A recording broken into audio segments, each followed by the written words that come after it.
अस्सलाम वालेकुम।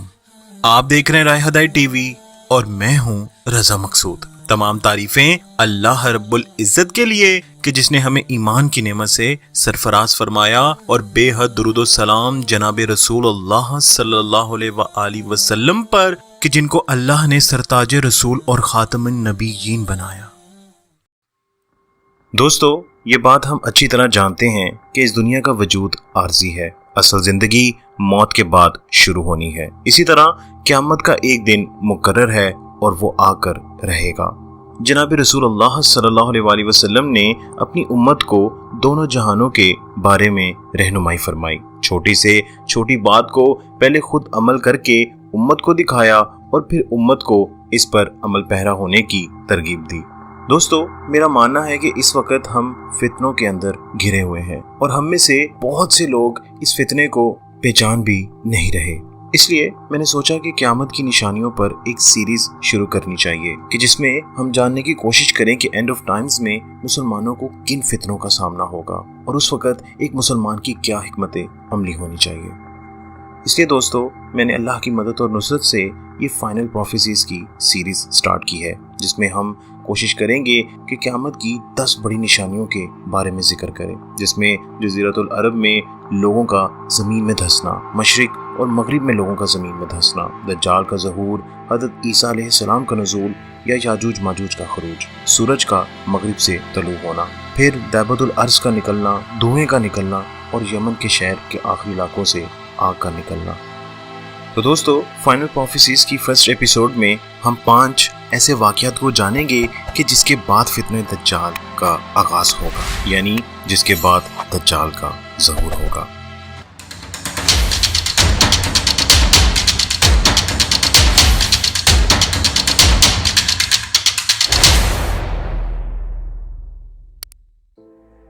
दोस्तों, हज़रत नूह अलैहिस्सलाम के बाद जितने भी अंबिया इकराम इस दुनिया में आए, इन सब ने अपनी अपनी कौम को फितना दज्जाल से डराया और आगाह किया। लेकिन जनाब रसूलुल्लाह सल्लल्लाहु अलैहि वसल्लम ने अपनी उम्मत को वाज़े और खोल खोल कर बताया, क्योंकि ये फितना आप सल्लल्लाहु अलैहि वसल्लम की उम्मत पर ही ज़ाहिर होना है। इसलिए आप सल्लल्लाहु अलैहि वसल्लम ने इस फितने से बहुत ज़्यादा डराया कि ये फितना बहुत बड़ा दजल और फरेब का फितना है। क़यामत की ये निशानियां किसी टूटने वाले हार के मोतियों की तरह एक के बाद एक तसलसल से वाक़ई होंगी।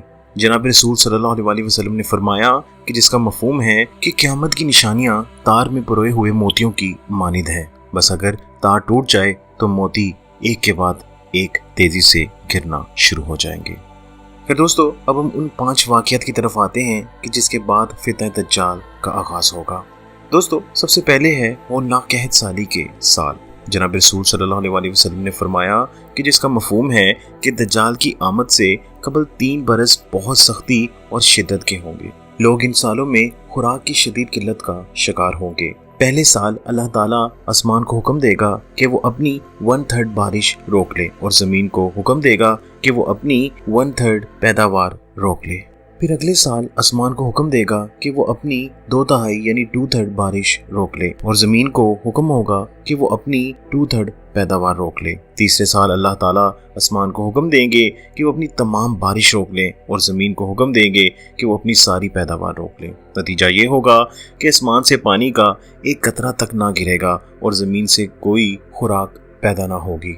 ज़मीन पर जितने भी सायादार दरख्त होंगे तबाह बर्बाद हो जाएंगे, मगर जिसको अल्लाह चाहेगा वो बच जाएगा।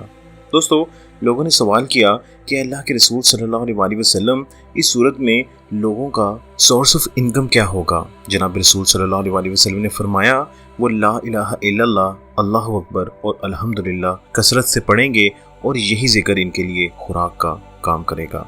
दोस्तों, दूसरा वाक़या है जंगी फतुहात। जनाब रसूल सल्लल्लाहु अलैहि वसल्लम ने फरमाया कि जिसका मफ़हूम है कि तुम जज़ीरा अरब में जंग करोगे तो अल्लाह ताला इसे फ़तह कर देगा। फिर तुम ईरान पर हमला करोगे तो अल्लाह ताला इसे फ़तह कर देगा। फिर तुम रोम पर हमला करोगे तो अल्लाह ताला इसे भी फ़तह कर देगा। फिर तुम दज्जाल से जंग करोगे तो अल्लाह ताला इसे भी फ़तह कर देगा।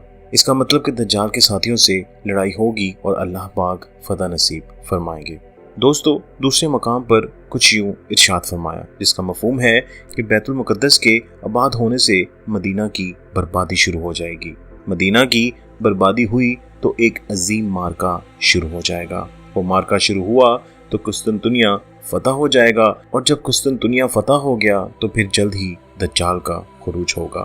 دجال کی آمد سے قبل مسلمانوں اور روم کے عیسائیوں کے درمیان بہت سی جنگیں ہوگی، جس میں اللہ کے حکم سے مسلمانوں کو فتح حاصل ہوگی۔ جناب رسول صلی اللہ علیہ وسلم نے فرمایا، تم عیسائیوں کے ساتھ صلح کر لو گے، پھر تم ایک لڑائی لڑو گے اور رومی عیسائی تمہارے ساتھ گھرداری کریں گے۔ تم اس جنگ میں فتح حاصل کرو گے، مال غنیمت حاصل کرو گے اور نقصان سے محفوظ رہو گے۔ پھر تم میدان جنگ سے واپس لوٹو گے، حتیٰ کہ تم اور عیسائی ایک ٹھیلوں والی سرسبز جگہ پر پڑاؤ ڈالو گے۔ وہاں عیسائیوں میں سے ایک شخص صلیب کو اٹھا کر یہ کہے گا کہ صلیب غالب آ گئی، صلیب غالب آ گئی۔ اس پر ایک مسلمان کو غصہ آئے گا اور وہ آگے بڑھ کر صلیب کے ٹکڑے ٹکڑے کر دے گا۔ اس بات سے عیسائی بگڑ جائیں گے اور جنگ کے لیے جمع ہو جائیں گے۔ دوستو، بعض احادیث میں یہ بھی لفظ ملتے ہیں کہ اس وقت مسلمان بھی جوش میں آ جائیں گے اور اپنا ہتھیار سنبھال لیں گے، ایک سخت لڑائی کریں گے اور اللہ تعالیٰ مسلمانوں کی اس جماعت کو شہادت سے سرخرو کریں گے۔ دوستو، تیسرا جو واقعہ ہوگا وہ ہے لوگ فتنہ دجال کو بالکل فراموش کر چکے ہوں گے۔ اللہ کے نبی صلی اللہ علیہ وسلم نے فرمایا، جس کا مفہوم ہے کہ دجال اس وقت تک نہیں نکلے گا جب تک کہ لوگ اس کے ذکر تک سے غافل نہ ہو جائیں، اور یہاں تک کہ خطیب ممبروں پر اس کا ذکر کرنا چھوڑ دیں گے۔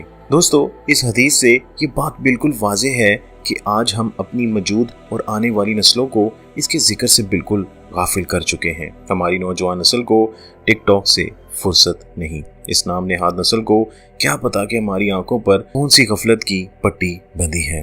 ہمارے سلیبس تک سے یہ دور کر لی گئی ہے تاکہ لوگ نہ جان سکیں۔ دوستو، اس کے بعد آتا ہے خوفناک فتنوں کا ظہور۔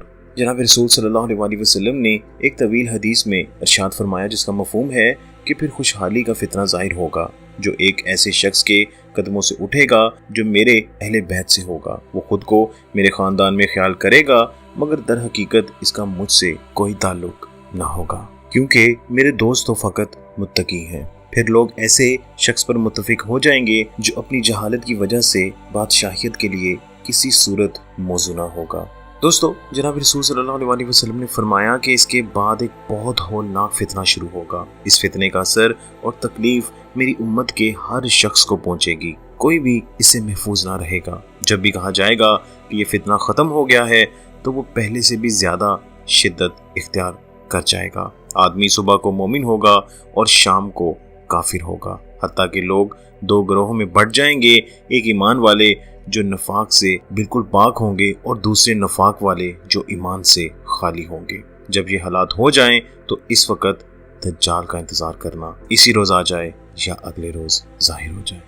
دوستو، پانچواں اور آخری واقعہ ہے 30 مزید جھوٹے دجالوں کا ظاہر ہونا۔ ایک جگہ جناب رسول صلی اللہ علیہ وسلم نے ارشاد فرمایا کہ جس کا مفہوم ہے کہ اللہ کی قسم، قیامت اس دن تک ہرگز قائم نہیں ہوگی جب تک 30 جھوٹے ظاہر نہ ہو جائیں۔ ان میں سے آخری کانا دجال ہوگا کہ جس کی بائیں آنکھ مٹی ہوئی ہوگی۔ دوستو، یہ سب وہ واقعات ہیں جو دجال کے ظاہر ہونے سے پہلے اس زمین پر واقع ہو چکی ہوں گی۔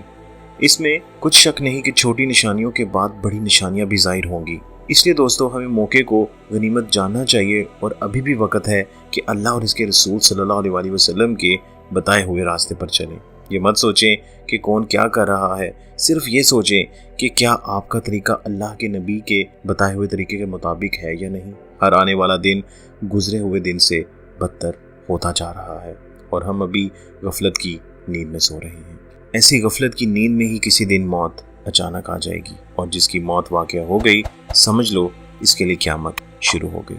اللہ سے دعا ہے کہ جب تک زندہ رکھے ایمان کی حالت میں زندہ رکھے، اور موت دے تو ایمان کی حالت میں۔ آمین۔ دوستو، ہم نے پچھلی ایپیسوڈ میں ایسے 5 واقعات کا ذکر کیا تھا کہ جس کے بعد دجال کا ظہور ہو جائے گا۔ اب انشاءاللہ اللہ کی مدد اور نصرت سے راہ ہدایت کی اس فائنل پروفیسیز کی سیریز کی ایپیسوڈ نمبر 2 میں ہم دجال کا ذکر تفصیلاً کریں گے۔ ہم جاننے کی کوشش کریں گے کہ دجال ہے کیا اور اس کا انتظار کیوں کیا جا رہا ہے، وہ کون ہے اور اس وقت کہاں ہے، قرآن میں اس کا ذکر کیوں نہیں ہے، اور وہ کون سے صحابی ہیں جن کی ملاقات دجال سے ہوئی۔ دوستو دجال خود تو ایک بہت بڑا فتنہ ہے، لیکن اس کے ساتھ دیگر فتنے بھی ظاہر ہوتے چلے جائیں گے۔ قیامت کی 10 بڑی نشانیوں میں سے ایک نشانی ظہور دجال ہے، جو کہ امت محمدیہ میں ظاہر ہوگی۔ دوستو میں نے اپنی بہت سی پرانی ویڈیوز میں بھی اس بات کا ذکر کیا ہوا ہے کہ یہودی اپنی اس مہم کو پورا کرنے کے لیے دن رات محنت کر رہے ہیں، کبھی وائرسز کی شکل میں تو کبھی ٹیکنالوجی کا استعمال کرتے ہوئے موبائل اپلیکیشنز کے ذریعے، اور کبھی بے گناہ مسلمانوں پر ظلم کرنے میں تو کبھی مسجد الاقصیٰ کو گرانے کے در پہ ہیں، کیونکہ اس جگہ انہوں نے اپنے تھرڈ ٹیمپل بنانا ہے تاکہ دجال کی آمد کی تیاری کی جا سکے۔ دوستو تھرڈ ٹیمپل کے اوپر میں نے باقاعدہ ایک سیریز بنائی ہے، میں اس کا لنک ڈسکرپشن میں دے دیتا ہوں، آپ لوگ وہ لازمی دیکھیے گا۔ پھر دوستو حضرت نوح علیہ السلام سے لے کر آپ صلی اللہ علیہ وسلم تک جتنے بھی انبیاء اکرام آئے، انہوں نے اپنی امت کو اس فتنے سے ڈرایا۔ دجال کا فتنہ بلا شبہ عظیم ترین فتنہ ہے۔ نبی کریم صلی اللہ علیہ وسلم کو اپنی امت کے بارے میں اس فتنے کا بہت خوف تھا۔ اللہ کے رسول صلی اللہ علیہ وسلم نے ہمیں ہر نماز کے آخر میں دجال کے اس عظیم فتنے سے پناہ مانگنے کا حکم دیا۔ یاد رکھیں کہ آپ صلی اللہ علیہ وسلم نے فرمایا کہ جس کا مفہوم ہے کہ دجال اس وقت تک نہیں نکلے گا جب تک کہ لوگ اس کے ذکر تک سے غافل نہ ہو جائیں، اور یہاں تک کہ خطیب ممبروں پر اس کا ذکر کرنا چھوڑ دیں گے۔ اور جیسا کہ میں نے پچھلی ویڈیو میں بھی ذکر کیا کہ آج کتنی آسانی سے ہمیں اپنے مقصد سے دور کیا جا رہا ہے، اور وہ خود اپنے مقصد کو پورا کرنے کے لیے تیزی سے کام جاری کیے ہوئے ہیں۔ آج ہمارے سلیبس میں دجال کا نام بہت کم رہ گیا ہے، آنے والی نسلیں اس کے نام سے بھی واقف نہیں ہوگی۔ دوستو دجال اولاد آدم میں سے ایک شخص ہوگا جسے اللہ تعالیٰ کچھ ایسی طاقتیں دے گا جو اس کے علاوہ پوری کائنات میں کسی انسان کو حاصل نہیں ہوئی۔ اللہ تعالیٰ انسانوں کی آزمائش و امتحان کے لیے اسے یہ طاقتیں عطا فرمائیں گے۔ آپ صلی اللہ علیہ وسلم نے ہمیں وارن کیا ہے کہ ہم اس کی گمراہیوں کو ہرگز اختیار نہ کریں۔ اللہ کے نبی صلی اللہ علیہ وسلم نے ہمیں یہ بھی بتایا کہ وہ دکھنے میں کیسا ہوگا۔ دوستو یہاں میں ایک بات کلیئر کرتا چلوں کہ دجال کے بارے میں علم رکھنا اتنا ہی ضروری ہے جتنا ایمان کے دیگر تقاضے پورے کرنا ہے۔ خیر دجال کو دجال اس لیے کہا جاتا ہے کہ اس کا کام دھوکہ دہی، مکاری اور دجل یعنی جھوٹ۔ دجل بہت بڑے جھوٹ کو کہا جاتا ہے، وہ بہت دجل و فریب سے کام لینے والا، بہت جھوٹ بولنے والا ہوگا۔ دوستو دجال کو مسیح اس لیے بھی کہا گیا ہے کہ اس کی بائیں آنکھ مٹی ہوئی ہوگی، وہ کانا ہوگا اور ایک آنکھ سے دیکھ نہیں سکے گا۔ دجال اپنی دجل اور فریب سے لوگوں پر بھی یہ دعویٰ کرے گا کہ وہ رب العالمین ہے۔ دوستو وہ لوگوں سے اپنی ذات پر ایمان لانے کا حکم دے گا۔ جناب رسول صلی اللہ علیہ وسلم نے فرمایا کہ جس کا مفہوم ہے کہ بے شک دجال کانا ہے، اور یاد رکھو تمہارا رب کانا نہیں ہے۔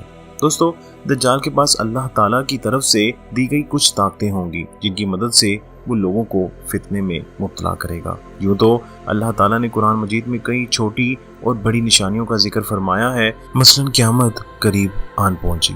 دوستو اسی طرح پھر فرمایا یہاں تک کہ یاجوج ماجوج کھول دیے جائیں گے اور وہ ہر بلندی سے دوڑتے ہوئے آئیں گے۔ لیکن اللہ تعالیٰ نے دجال کا نام لے کر وضاحت سے قرآن مجید میں اس کا ذکر نہیں فرمایا۔ اس کے ذکر نہ کرنے میں اللہ تعالیٰ کی کون سی حکمت چھپی ہے وہ تو اللہ کی ذات بہتر جانتی ہے، لیکن اہل علم اس کے بارے میں کچھ ارشادات بیان فرماتے ہیں۔ اس آیت مبارکہ میں اہل علم کہتے ہیں کہ دجال کا اشارہ موجود ہے کہ جس روز تمہارے پروردگار کی بعض نشانیاں آ جائیں گی تو جو شخص پہلے ایمان نہیں لایا ہوگا اس وقت اسے ایمان لانا کچھ فائدہ نہیں دے گا۔ دوستو اس کا اشارہ اس حدیث میں ملتا ہے جس میں آپ صلی اللہ علیہ وسلم نے فرمایا کہ جس کا مفہوم ہے جب 3 چیزیں ظاہر ہو جائیں گی تو کسی ایسے شخص کا ایمان ہرگز اسے فائدہ نہ دے گا۔ دوستو اہل علم کہتے ہیں کہ قرآن مجید میں حضرت عیسیٰ علیہ السلام کے نزول کی طرف اشارہ موجود ہے، جیسے فرمایا گیا اور اہل کتاب میں سے کوئی ایسا شخص نہیں ہوگا مگر ان کی موت سے پہلے ان پر ایمان لے آئے گا۔ دوسری جگہ پھر قرآن پاک میں ارشاد فرمایا اور وہ قیامت کی ایک نشانی ہے تو اے لوگو اس قیامت میں تم ہرگز شک نہ کرو۔ یہ بات بھی روز روشن کی طرح واضح ہے کہ حضرت عیسیٰ علیہ السلام دجال کا خاتمہ کریں گے، اس لیے حضرت عیسیٰ علیہ السلام کے نزول کے ساتھ ساتھ دجال کا ذکر بھی کیا گیا۔ اللہ کے نبی صلی اللہ علیہ وسلم نے فرمایا کہ جس کا مفہوم ہے کہ آدم علیہ السلام کی تخلیق سے لے کر قیامت تک دجال سے بڑی کوئی مخلوق نہیں، اور ایک روایت کے مطابق دجال سے بڑی کوئی مصیبت نہیں۔ اللہ کے نبی صلی اللہ علیہ وسلم ایک روز لوگوں سے خطاب کرنے کے لیے کھڑے ہوئے تو آپ صلی اللہ علیہ وسلم نے اللہ پاک کی حمد و ثنا بیان فرمائی اور پھر دجال کا ذکر کیا اور فرمایا میں تمہیں اس سے ڈرا رہا ہوں اور ہر نبی نے اپنی قوم کو اس سے ڈرایا ہے، لیکن میں تمہیں ایک ایسی بات بتا رہا ہوں جو کسی نبی نے اپنی قوم کو نہیں بتائی، وہ ایک آنکھ سے کانا ہوگا اور اللہ تعالیٰ ہرگز ایسا نہیں ہے۔ ایک اور جگہ آپ صلی اللہ علیہ وسلم نے فرمایا کہ جس کا مفہوم ہے کہ دجال کے سوا دیگر فتنوں کا مجھے تمہارے بارے میں زیادہ خوف ہے۔ دجال اگر میری موجودگی میں آ گیا تو میں دلیل کے ساتھ مقابلہ کر کے تم سب کی طرف سے اس پر غالب آ جاؤں گا، اور اگر وہ میری عدم موجودگی میں آیا تو ہر شخص دلیل کے ساتھ اس پر غالب آنے کی کوشش کرے گا۔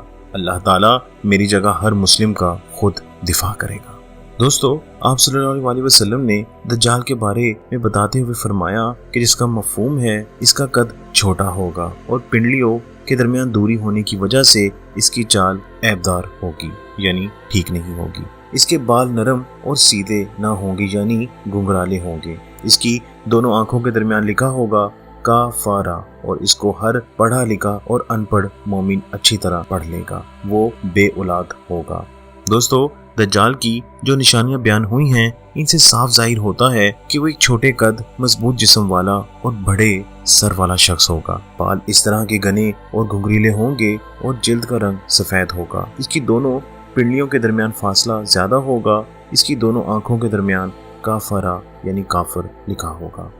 پھر دوستو، اب ہم آتے ہیں ظہور دجال کی طرف۔ جناب رسول صلی اللہ علیہ وسلم نے فرمایا کہ جس کا مفہوم ہے کہ دجال مشرق میں ایک ایسی جگہ سے نکلے گا جسے خراسان، جو آج ایران کا ایک بہت بڑا صوبہ ہے، جائے گا، اور اس کی پیروی ایسے لوگ کریں گے جن کے چہرے گول مٹول چہروں والوں کی طرح ہوں گے۔ نبی کریم صلی اللہ علیہ وسلم نے دجال کے بارے میں کچھ ان الفاظ کے ساتھ فرمایا، وہ شام اور عراق کے درمیان ایک مقام سے ظاہر ہوگا۔ رسول اللہ صلی اللہ علیہ وسلم نے فرمایا کہ قیامت اس وقت تک نہیں آئے گی جب تک کہ عیسائی اماک یا دباغ کے مقام پر پڑاؤ نہ ڈال لیں۔ دوستو، یہ آپ کو بتاتا چلوں کہ دباغ بستی ملک شام کے شہر حلب میں واقع ہے۔ ترکی کی حدود سے صرف 10 کلومیٹر کے فاصلے پر ہے۔ اس بستی کے درمیان سے ایک نہر بھی گزرتی ہے۔ خیر دوستو، عیسائیوں کا مقابلہ کرنے کے لیے مدینہ سے مسلمانوں کا ایک لشکر روانہ ہوگا جو اس وقت کے زمین کے بہترین لوگ ہوں گے۔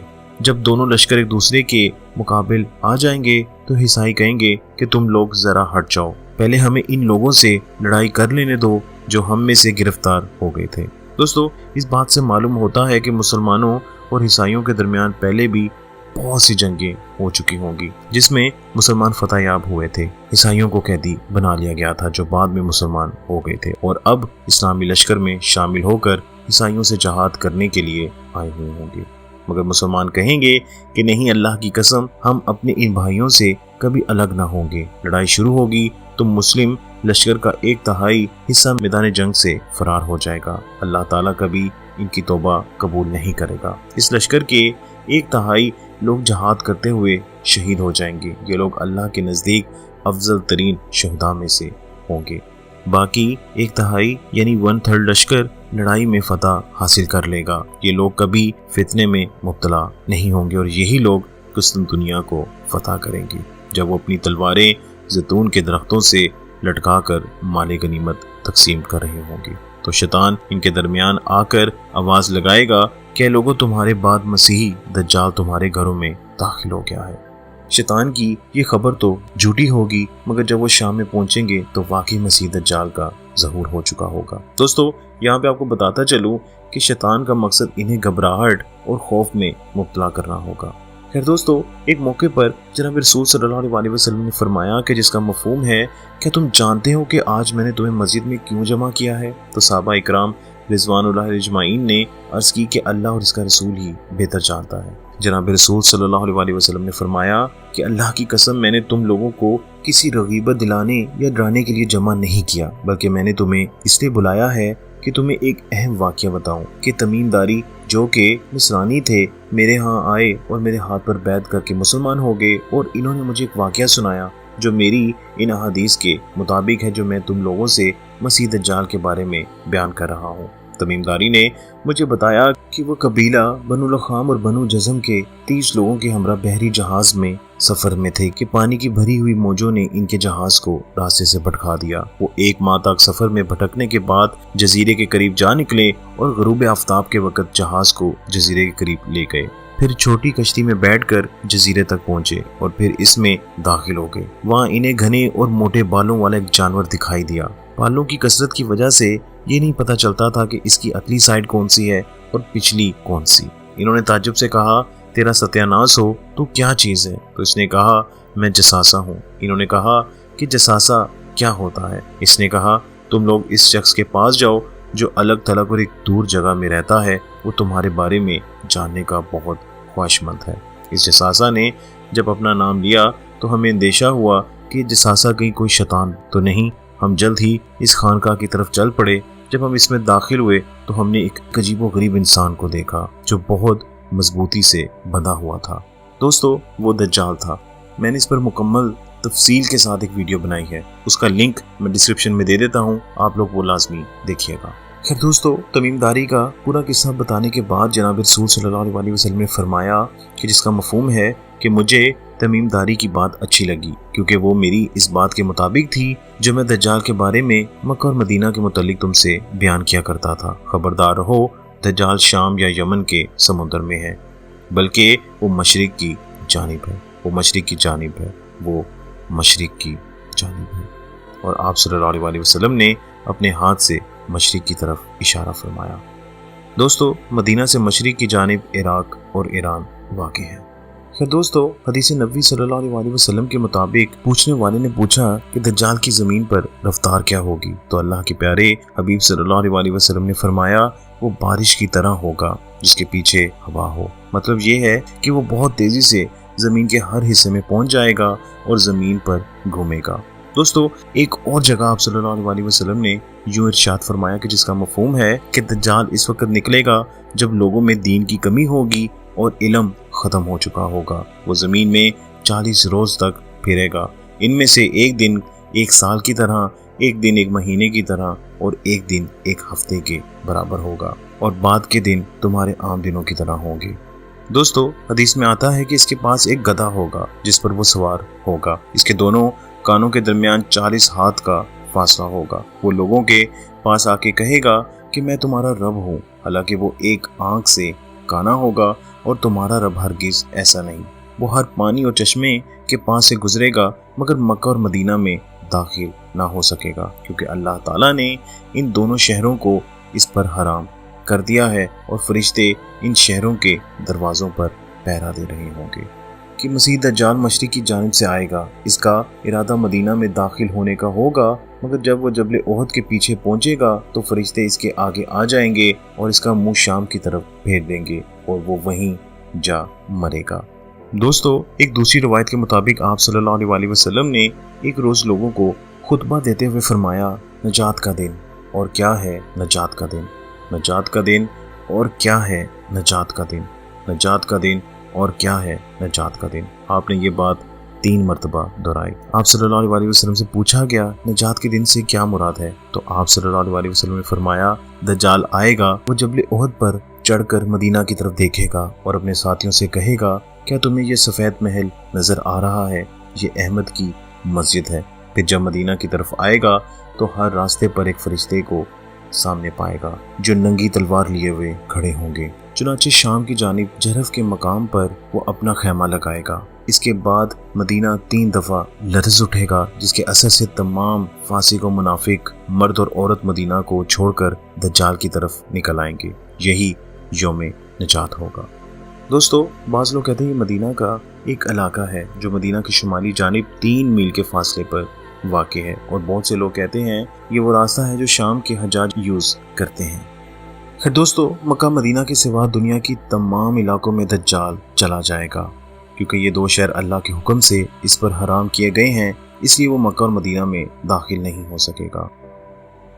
दोस्तों, दुनिया और आखिरत की भलाई के लिए इस वीडियो को अपने दोस्तों के साथ ज़्यादा से ज़्यादा शेयर करें ताकि आप सल्लल्लाहु अलैहि वसल्लम की बताई हुई तालीमात लोगों तक पहुँचे और अपने आने वाली नस्लों को तैयार करें ताकि वो इस फितने के बारे में जान सकें।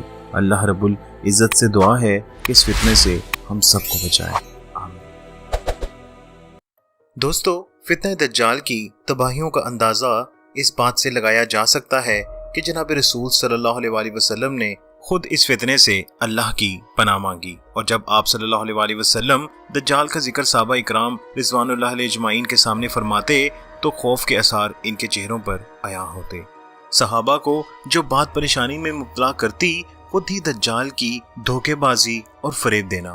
फितनों के इस काले दौर में जहाँ झूठ और फरेब के बादल छाए होंगे, हकाइक छुपाकर दजल और फरेब की दुनिया बसाई जाएगी, लोगों के ईमानों को परखने का वक्त होगा। हक और बातिल अलग नजर आ रहे होंगे, लोगों के ईमान पल में माशा और पल में तोला यानी लड़खड़ाते हुए होंगे।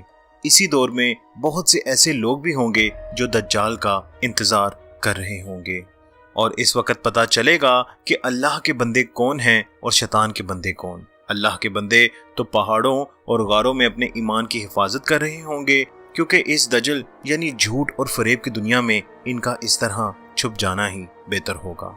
इंशाअल्लाह अल्लाह की मदद और नुसरत से राह हदायत की इस फाइनल प्रोफेसीज की सीरीज की एपिसोड नंबर 3 में हम ये जानने की कोशिश करेंगे कि दज्जाल का साथ कौन लोग देंगे।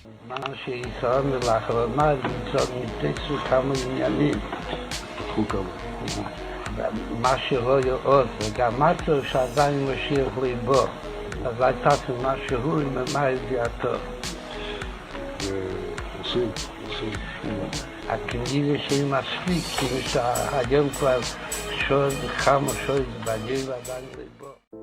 दोस्तों, हदीस नबवी सल्लल्लाहु अलैहि वसल्लम में है कि दज्जाल इस शोरदार जमीन में मरकनात के मकाम पर उतरेगा। इसकी तरफ निकलने वालों की अक्सरियत औरतों पर मुश्तमिल होगी, हत्ता कि आदमी अपने किसी करीबी रिश्तेदार, माँ, बेटी, बहन या पुप्पी को घर में इसके खौफ से बांध कर रखेगा कि कहीं वो दज्जाल की तरफ ना चली जाए। दोस्तों, इस हदीस में ज्यादातर औरतों का जिक्र किया गया है। वल्लाहु आलम कि वो औरतें यहूदी होंगी जो दज्जाल से जा मिलेंगी, या काफिर होंगी, जानी होंगी, मुशरिक होंगी, लिबरल होंगी, ईसाई, सिख, हिंदू, या बिल्कुल गुमराह होंगी जो दीन इस्लाम की तालीमात छोड़कर दज्जाल की तरफ चली जाएंगी। अर्ज ये कि वो जो भी होंगी एक बहुत बड़ी तादाद में दज्जाल के हक में लब्बैक कहेंगी। इस हदीस का दूसरा हिस्सा इस बात की तरफ इशारा दे रहा है कि लोगों के ईमान इतने कमजोर हो चुके होंगे कि इन लोगों को अल्लाह की जात पर भरोसा ही नहीं होगा, या फितना दज्जाल की तबाहियों का इतना असर होगा कि लोग अपने करीबी रिश्तेदारों को खौफ से बंद कर लेंगे कि कहीं वो दज्जाल के लश्कर में ना चला जाए। वल्लाहु आलम, अल्लाह हम सब को महफूज फरमाए। दोस्तों, एक और जगह जनाब रसूल सल्लल्लाहु अलैहि वसल्लम ने इरशाद फरमाया, जिसका मफहूम है कि दज्जाल मशरिक के एक इलाके से निकलेगा जिसे खुरासान कहा जाता है। इसकी पैरोकार ऐसी कौमें होंगी जिनके चेहरे मंदी हुई ढालों की तरह होंगे। इस हदीस के मुताबिक ईरान के जिस शहर का जिक्र किया गया है या आगे बताया गया है वो बेशतर इलाके यहूदियों के हैं। अल्लाह बेहतर जानते हैं कि इन इलाकों से दूसरे मजहब से ताल्लुक रखने वाले भी दज्जाल के लश्कर में जा मिलेंगे या नहीं, क्योंकि इन इलाकों में आग की पूजा करने वाले पारसी बुद्ध मत भी मौजूद हैं। दोस्तों, जैसा कि मैंने आपको पिछली एपिसोड में भी बताया था कि अल्लाह के नबी सल्लल्लाहु अलैहि वसल्लम ने फरमाया कि मक्का और मदीना के सिवा कोई शहर ऐसा नहीं होगा जिसमें दज्जाल ना जाए। मक्का और मदीना के रास्ते पर फरिश्ते घेरा डाले इसकी हिफाजत कर रहे होंगे। जब वो मदीना में दाखिल ना हो सकेगा तो एक दुश्वार जमीन पर अपना डेरा लगा लेगा। सरजमीन मदीना अपने बासियों को 3 झटके देगी और हर काफिर और मुनाफिक मदीना से निकलकर दज्जाल के पास चला जाएगा। इस हदीस के मुताबिक अहले अरब के लिए हलाकत तो पहले से ही मौजूद है। अहले अरब की अयाशी और बेपनाह दौलत की रेल पेल से कौन वाकिफ नहीं। सरजमीन अरब में हलाकत के वो सारे सामान तैयार किए जा रहे हैं जिनकी पेशन गोइयां मुख्तलिफ अहादीस की सूरत में पहले आ चुकी हैं। चुनांचे जनाब रसूल सल्लल्लाहु अलैहि वसल्लम ने फरमाया कि जिसका मफहूम है कि अस्फहान जो ईरान के दरमियान में एक शहर वाक़ है जिसमें ज्यादातर यहूदी रहते हैं कि 70,000 जुब्बा पोश यानी छोटी चादर की मानिद यहूदी दज्जाल के पहरोकार बन जाएंगे। एक और मकाम पर आप सल्लल्लाहु अलैहि वसल्लम ने कुछ यूं इरशाद फरमाया कि दज्जाल खुद और करमान में उतरेगा। दोस्तों यहाँ आपको बताता चलूं कि खुज ईरान के मगरबी जानिब एक शहर वाक़ है जिसे आजकल खुजिस्तान कहा जाता है, और करमान ईरान का एक सूबा जो जनूबी मशरिकी हिस्से में वाक़ है, और यहाँ पर दज्जाल के साथ 70,000 लोग होंगे। दोस्तों यहाँ पे आपको बताता चलूं कि यहूदियों का अकीदा है कि दज्जाल इनका मसाया है, और क्योंकि इनकी मुख्तलिफ किताबों के मुताबिक अल्लाह ताला ने इनसे एक बादशाह के ज़हूर का वादा किया जो हज़रत दाऊद अलैहिस्सलाम की औलाद से होगा। वो दुनिया में यहूदियों की एक बहुत बड़ी मुमलिकत कायम करेगा। इस बादशाह का नाम इनकी मुकद्दस किताबों में मसाया है। यहूदियों की मजहबी रसूमात में कुछ खास दुआएं और खास नमाजें भी हैं जिनमें वो मसीह दज्जाल से ज़ाहिर होने की इल्तिजाएं करते हैं। इन्होंने ईद फिस्क यहूदियों के नज़दीक ये दिन यौम नजात के तौर पर बड़ी शान और शौकत से मनाया जाता है। इनके मुताबिक अल्लाह ताला ने बनी इसराइल को फिरौन मिस्र से नजात दिलाई थी। ये दिन यहूदी ख्वाह दुनिया के किसी भी खित्ते में मौजूद हो लाजमी मनाते हैं। इस दिन को ईद फतीर यानी बेखमीर रोटी की ईद भी कहा जाता है। इसमें बच्चों की शिरकत को भी अहम समझा जाता है। तौरात के अहम हिस्सों की तिलावत को पढ़कर बच्चों को सुनाया जाता है ताकि रवायात आने वाली नस्लों तक मुंतकिल हो। खैर दोस्तों, इस रात को खास दुआएं की जाती हैं। इनकी मजहबी किताब तमलूद यूं तो अल्लाह रब्बुल इज़्ज़त ने बनी इसराइल को राह रास्त पर लाने के लिए हजरत मूसा अलैहिस्सलाम पर तौरात नाजिल फरमाई, लेकिन अहले यहूद ने इसमें बहुत से रद्दोबदल कर लिए और इसकी तकरीबन 36 जिल्दें हैं। इसमें सोसाइटी पर कंट्रोल, मजहबी रसूमात, खानदानों के माबैन ताल्लुकात, इकोनॉमी, तालीम और तरबियत और दिगर तमाम मामलात के मुतालिक मालूमात मौजूद है। इसमें है कि जब मसीह यानी दज्जाल आएगा तो ज़मीन से ताज़ा रोटियां, ऊन के कपड़े और गंदुम निकलेगी। इसके दाने इस कदर मोटे होंगे जिस तरह बैलों के बड़े बड़े गुर्दे होते हैं। इस जमाने में हुकूमत और सल्तनत यहूदियों के कब्जे में होगी। दुनिया की तमाम कौमें इस मसाया की खिदमत और फर्माबरदारी में गुजारेंगी। इस वक्त हर यहूदी के कब्जे में कम से कम 2800 गुलाम होंगे जो इसकी खिदमत के लिए हर वक्त हुक्म बजा लाने को तैयार होंगे, और 310 कायनातें इसके इस्तेमाल में होंगी। लेकिन मसाया इसी वक्त आएगा जब ये शर फैलाने वालों की हुकूमत खत्म हो जाएगी। और दोस्तों, इजराइल बनने के बाद बहुत से यहूदियों की उम्मीद पूरी हो चुकी है। खैर, इनका ये भी मानना है कि जब वो आ जाएगा तो यहूदी उम्मत बाकी कौमों पर हुकूमत और इक़्तिदार हासिल कर लेगी। मसीही दज्जाल के इंतजार में अहले यहूद पूरी तरह से मुसलमानों और ईसाइयों को इस दुनिया हस्ती से मिटाने के दर पे हैं। कभी सूद के निजाम में फंसाकर दहशतगर्दी की सूरत में, कभी लड़ाइयों की शक्ल में, कभी टेक्नोलॉजी के उलझाव में, कभी वायरसेस की सूरत में लोगों का कत्लेआम। इस मिशन में अहले यहूद पूरी तरह तैयार है, लेकिन अहले मुस्लिम ख्वाब गफलत में है। वक्त के तेज रफ्तार सुइयां, सूरज के तुलू और गुरूब होने की हरकत, रात और दिन के तेजी से तब्दील होने और दीगर सैकड़ों निशानियां जिनको हम देख तो रहे हैं लेकिन नींद में गाफिल हैं, ये सब अपने मुकर्रर वक्त पर ज़ाहिर हो रही हैं। अल्लाह हम सब को अमल की तौफीक अता फरमाए। दोस्तों, यकीनन दज्जाल का फितना बहुत खतरनाक होगा। तो दोस्तों, अल्लाह की मदद और नुसरत से राय हिदायत की इस फाइनल प्रोफेसीज की एपिसोड नंबर 7 में हम सबसे पहले हजरत इमाम मेहदी के बारे में सुनेंगे। ये जानने की कोशिश करेंगे कि उनके ज़हूर से पहले दुनिया के क्या हालात होंगे और फिर उनके ज़हूर के बाद कौन सी खून रेज जंगें लड़ी जाएंगी, और आखिर में हम हज़रत ईसा अलैहिस्सलाम के ज़हूर के मुतल्लिक बात करेंगे और ये भी जानेंगे कि कैसे हज़रत ईसा अलैहिस्सलाम दज्जाल को कत्ल करेंगे। तो दोस्तों, आइए देखते हैं वीडियो। दोस्तों, हज़रत इमाम मेहदी सैयद और औलाद फातिमा रज़ी ताला अन्हा में से हैं। आपकी हाइट कदरे बड़ी होगी, रंग खुला हुआ और चेहरा जनाब रसूल सल्लल्लाहु अलैहि वसल्लम के चेहरे से मुशाबे होगा। आपका नाम मोहम्मद, वालिद का नाम अब्दुल्ला और वालिदा साहिबा का नाम आमिना होगा। दोस्तों, हज़रत इमाम मेहदी के ज़हूर से पहले मुल्क अरब और शाम में सुफियान कबीले में एक शख्स पैदा होगा जो सदात को कत्ल करेगा। इसका हुक्म मुल्क शाम और मिस्र के अतराफ में चलेगा। इसी दौरान बादशाह रोम की ईसाइयों के एक फिरके से जंग और दूसरे फिरके से सुलह होगी। लड़ने वाले फरीक कुस्तुनतुनिया यानी आज के इस्तांबुल पर कब्जा कर लेंगे। बादशाह रोम दारुल खलीफा को छोड़कर मुल्क शाम में पहुंच जाएगा। यहाँ मुसलमान इसके साथ मिलके एक खून रेज जंग लड़ेंगे जिसके बाद इनको फतह मिलेगी। दुश्मन की शिकस्त के बाद ईसाइयों की जमात में से एक शख्स नारा लगाएगा कि सलीब गालिब हो गई اور اس کے نام سے یہ فتح ہوئی۔ یہ سن کر اسلامی لشکر میں سے ایک شخص اسے مارے گا اور کہے گا کہ نہیں، دین اسلام غالب ہوا اور اس کی وجہ سے یہ فتح نصیب ہوئی۔ دوستو، اس کے بعد یہ دونوں اپنی قوم کو مدد کے لیے پکاریں گے، جس کی وجہ سے فوج میں خانہ جنگی شروع ہو جائے گی۔ بادشاہ اسلام شہید ہو جائے گا، عیسائی ملک شام پر قبضہ کر لیں گے اور آپس میں ان دونوں عیسائی قوموں کی صلح ہو جائے گی۔ باقی مسلمان مدینہ چلے آئیں گے، عیسائیوں کی حکومت خیبر تک پھیل جائے گی۔ اس وقت مسلمان اس فکر میں ہوں گے کہ امام مہدی کو تلاش کرنا چاہیے تاکہ ان کے ذریعے سے مصیبتیں دور ہوں اور دشمن سے نجات ملے۔ دوستو، امام مہدی اس وقت مدینہ میں تشریف فرما ہوں گے، مگر اس ڈر سے کہ ان پر یہ ذمہ داری نہ ڈال دی جائے وہ مکہ چلے آئیں گے۔ اس وقت کے علماء اکرام اور اولیاء اکرام آپ کو تلاش کریں گے۔ بعض آدمی مہدی ہونے کے جھوٹے دعوے بھی کریں گے۔ حضرت مہدی مقام ابراہیم کے درمیان خانہ کعبہ کا طواف کرتے ہوں گے کہ مسلمانوں کی ایک جماعت آپ کو پہچان لے گی اور آپ کو مجبور کر کے آپ سے بیعت کر لے گی۔ دوستو، اس واقعے کی نشانی یہ ہے کہ اس سے قبل گزشتہ ماہ رمضان میں چاند اور سورج کو گرہن لگ چکا ہوگا اور بیعت کے وقت آسمان سے یہ آواز آئے گی، خلیفہ مہدی ہے۔ اس آواز کو اس جگہ کے تمام عام و خاص سن لیں گے اور بیعت کے وقت آپ کی عمر 40 سال ہوگی۔ خلافت کے مشہور ہونے پر مدینہ کی فوجیں آپ کے پاس مکہ چلی آئیں گی۔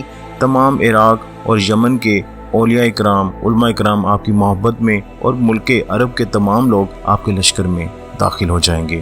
خیر، جب یہ خبر اسلامی دنیا میں پھیلے گی تو خراسان کا ایک شخص ایک بہت بڑی فوج لے کر آپ کی مدد کے لیے روانہ ہوگا، جو راستے میں عیسائیوں اور دوسرے لوگوں کا جو آپ کے خلاف ہیں ان کا صفایا کر دے گا۔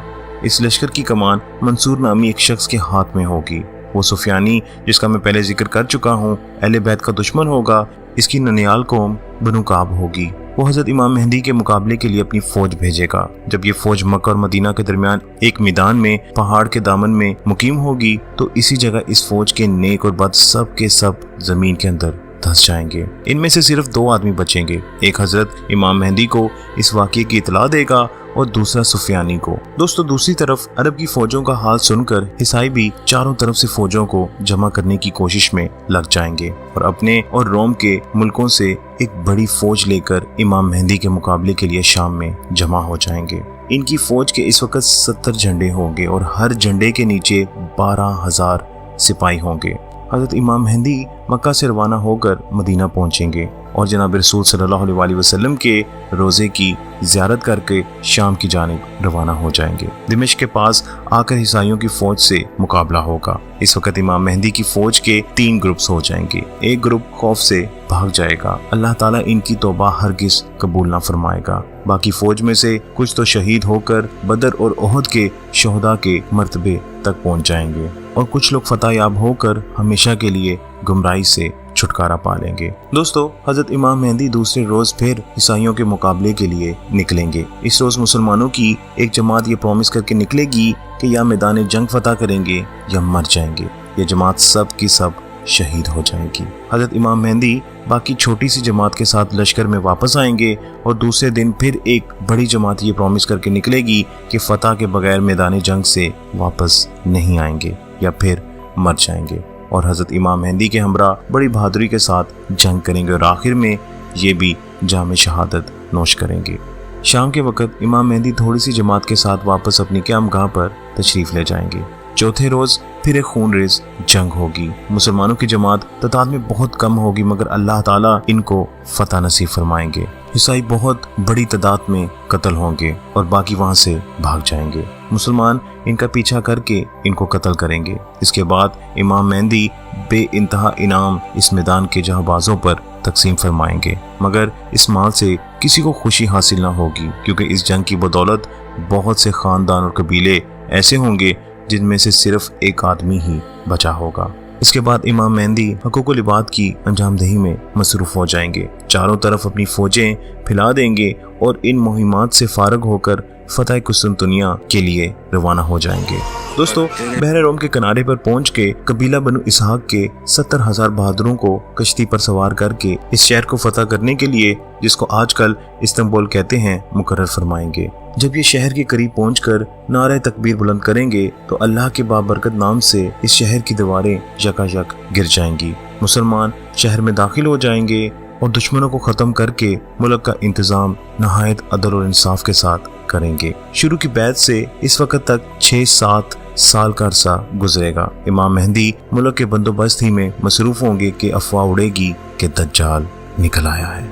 इस खबर को सुनते ही हज़रत इमाम मेहदी मुल्क व शाम की तरफ वापस चले जाएंगे और इस खबर की तहकीक के लिए 5 या 900 सवार जिनके हक में जनाब रसूल सल्लल्लाहु अलैहि वसल्लम ने फरमाया कि मैं इनके माँ बाप, कबाइल के नाम और इनके घोड़ों का रंग जानता हूँ, वो इस ज़माने के सबसे बेहतरीन आदमी होंगे। ये लश्कर के आगे जल्दी से रवाना होकर मालूम करेंगे कि ये अफवाह गलत है कि नहीं। बस हज़रत इमाम मेहदी भी इनके पीछे पीछे वहाँ पहुँच जाएंगे। इसमें कुछ अरसा ना गुजरेगा कि दज्जाल जाहिर हो जाएगा और हज़रत इमाम मेहदी भी दिमिश्क आ चुके होंगे और जंग की पूरी तैयारी कर चुके होंगे। दूसरी तरफ दज्जाल शाम में फ़लस्तीन के एक शहर तक पहुंच जाएगा जो बाब लुद पर वाक़ है और मुसलमान अफीक नामी घाटी की तरफ सिमट जाएंगे। यहाँ से वो अपने मवेशी चुराने के लिए भेजेंगे जो सब के सब हलाक हो जाएंगे। बिलाखिर मुसलमान बैतुल मुक़द्दस के एक पहाड़ पर चढ़ जाएंगे और दज्जाल पहाड़ के दामन में पड़ाव डालकर मुसलमानों की एक जमात का मुहासरा करेगा जो इंतहाई सख्त होगा, जिसकी वजह से मुसलमान सख्त मुशक्कत में मुब्तला हो जाएंगे, हत्ता कि बाज़ लोग अपनी कमान को जलाकर खाएंगे।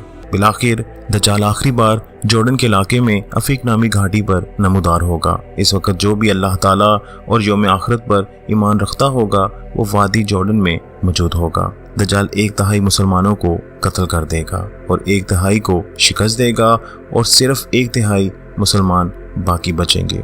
जब मुहासरा तवील हो जाएगा तो मुसलमानों का अमीर इनसे कहेगा कि अब किसका इंतज़ार है, इसे जंग करो ताकि शहादत या फतह में से एक चीज़ तो तुमको हासिल हो जाए। चुनांचे सब लोग पुख्ता वादा करेंगे कि सुबह होते ही नमाज फजर के बाद दज्जाल से जंग करेंगे। ये रात सख्त तारीख यानी डार्क होगी और लोग जंग की तैयारी कर रहे होंगे। सुबह की डार्कनेस में अचानक किसी की आवाज़ सुनाई देगी कि तुम्हारा फरियाद दर्स आ पहुंचा है। लोग ताज्जुब से पूछेंगे कि ये तो किसी मदद करने वाले की आवाज़ लगती है। अर्ज़ नमाज फजर के वक़्त हज़रत ईसा अलैहिस्सलाम नज़ूल फरमाएंगे। नज़ूल के वक़्त वो अपने दोनों हाथ 2 फरिश्तों के कंधों पर रखे हुए होंगे। आप अलैहिस्सलाम मशहूर सहाबी उर्वा बिन मसूद रज़ी ताला अन्हो के मुशाबे होंगे। बाल साफ और चमकदार होंगे जैसे गुस्ल के बाद होते हैं। हज़रत ईसा अलैहिस्सलाम सर झुकाएंगे तो इनसे मोतियों की मानित कतरे टपकेंगे। जिस जमात में आपका नज़ूल होगा वो इस ज़माने के सालेह तरीन 800 मर्द और 400 ख़वातीन पर मुश्तमिल होगा। इन मुसलमानों के पूछने पर आप अपना तारुफ करवाएंगे और दज्जाल से जहाद के बारे में इनके जज्बात और ख्यालात मालूम फरमाएंगे। जैसा कि मैंने आपको बताया कि इमाम मेहदी दिमिश्क में मौजूद होंगे, तो हज़रत ईसा अलैहिस्सलाम का नज़ूल दिमिश्क की मशरकी डायरेक्शन में सफ़ेद मीनारे के पास या बैतुल मुक़द्दस में इमाम मेहदी के पास होगा। इस वक्त इमाम मेहदी नमाज पढ़ाने के लिए आगे बढ़ चुके होंगे और नमाज की इकामत हो चुकी होगी। इमाम मेहदी हज़रत ईसा अलैहिस्सलाम को इमामत के लिए बुलाएंगे मगर वो इनकार करेंगे। जब इमाम मेहदी इमामत छोड़कर पीछे हटने लगेंगे तो हज़रत ईसा अलैहिस्सलाम इनकी पुश्त पर हाथ रखकर फरमाएंगे कि तुम ही नमाज पढ़ो क्योंकि इस नमाज की इकामत तुम्हारे लिए हो चुकी है। चुनाचे इस वक्त की नमाज इमाम मेहदी ही पढ़ाएंगे और हज़रत ईसा अलैहिस्सलाम भी इनके पीछे नमाज पढ़ेंगे और रुकू से उठकर समी अल्लाहु लिमन हमीदा के बाद फरमाएंगे कि अल्लाह ने दज्जाल को मार डाला और मोमिनीन को फतह नसीब फरमाई। इसके बाद नमाज फजर से फारिग होकर हज़रत ईसा अलैहिस्सलाम दरवाज़ा खुलवाएंगे जिसके पीछे दज्जाल होगा। इसके साथ 70,000 यहूदी होंगे। आप हाथ के इशारे से फरमाएंगे कि मेरे और दज्जाल के दरमियान से हट जाओ। दज्जाल हज़रत ईसा अलैहिस्सलाम को देखते ही पिघलने लगेगा जैसे नमक पानी में। इस वक्त तमाम यहूदियों को शिकस्त होगी। दोस्तों, दज्जाल के खात्मे के बाद हज़रत ईसा अलैहिस्सलाम इसी हाल में होंगे कि अचानक अल्लाह ताला की तरफ से इनके पास एक पैगाम आएगा कि मैंने ऐसे बंदे पैदा किए हैं कि जिनसे लड़ने की कुदरत और ताकत कोई नहीं रखता, तो मेरे बंदों को जमा करके कोहे तूर की तरफ ले जाओ और इनकी हिफाजत करो। फिर अल्लाह ताला याजूज और माजूज को जाहिर कर देगा। दोस्तों, हमने पिछली एपिसोड में दज्जाल के कत्ल के बारे में सुना और जैसा कि मैंने पिछली वीडियो के इख्तिताम पर बताया था कि जब हज़रत ईसा अलैहिस्सलाम दज्जाल को मार देंगे फिर उसके बाद याजूज माजूज का ज़हूर होगा। तो इंशाल्लाह अल्लाह की मदद और नुसरत से राह हदायत की इस सीरीज़ फाइनल प्रोफेसीज की एपिसोड नंबर 8 में हम क़यामत की एक और बड़ी निशानी याजूज और माजूज के बारे में सुनेंगे। और हजरत जुल्करनैन के ऊपर मैंने एक वीडियो बनाई हुई है। इसमें मैंने डिटेल के साथ याजूज माजूज के बारे में जिक्र किया है और हजरत जुल्करनैन ने किन डायरेक्शन पर सफ़र किया था उसको भी इस वीडियो में डिस्कस किया हुआ है। इसलिए इस वीडियो में हम सिर्फ याजूज और माजूज के बारे में ये जानेंगे कि उनके ज़हूर के बाद उनका इख्तिताम कैसे होगा। मैं अपनी याजूज माजूज और हजरत जुल्करनैन वाली वीडियो का लिंक डिस्क्रिप्शन में दे देता हूँ, आप लोग वो वीडियो लाजमी देखिएगा। खैर, आइए देखते हैं कि हज़रत ईसा अलैहिस्सलाम और उस वक़्त के लोग कैसे याजूज और माजूज का मुकाबला करेंगे।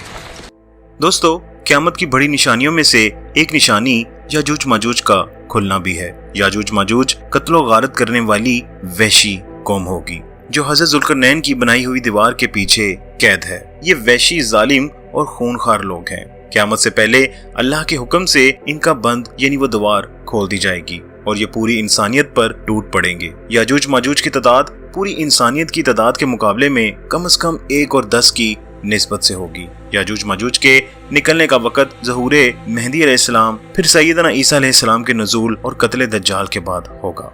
दोस्तों, दज्जाल के खात्मे के बाद हज़रत ईसा अलैहिस्सलाम इसी हाल में होंगे कि अचानक अल्लाह ताला की तरफ से इनके पास ये वही आएगी कि मैंने ऐसे बंदे पैदा किए हैं जिनसे लड़ने की कुदरत और ताकत कोई नहीं रखता, तो मेरे बंदों को जमा करके कोहे तूर की तरफ ले जाओ और इनकी हिफाजत करो। फिर अल्लाह ताला याजूज और माजूज को जाहिर करेगा जो हर बुलंद जमीन को फलांगते हुए उतरेंगे और दौड़ेंगे। इनकी तादाद इतनी ज्यादा होगी कि जब इनकी सबसे पहली जमात बहर तिब्रिया से गुजरेगी तो इसका सारा पानी पी जाएगी। फिर जब इस जमात के बाद आने वाली जमात वहां से गुजरेगी तो वह बहर तिब्रिया को खाली देखकर कहेगी कि इसमें भी कभी पानी था। इसके बाद याजूज माजूज आगे बढ़ेंगे यहाँ तक कि जबल खमर तक पहुँच जाएंगे जो बैतुल मक़दस का एक पहाड़ है, और इसके बाद लोगों को पकड़ना, उनको कैद करना और उनको मारने में मसरूफ हो जाएंगे और फिर कहेंगे कि हमने जमीन वालों को खत्म कर दिया, चलो आसमान वालों का खात्मा कर दें। चुनाचे वो आसमान की तरफ अपने तीर फेंकेंगे और अल्लाह ताला इनके तीरों को खून आलूद करके लुटा देगा ताकि वो इस भरम में रहें कि हमारे तीर वाकई ही आसमान वालों का काम तमाम करके वापस आए हैं। बेसिकली अल्लाह ताला की तरफ से इन्हें ढील दी जाएगी।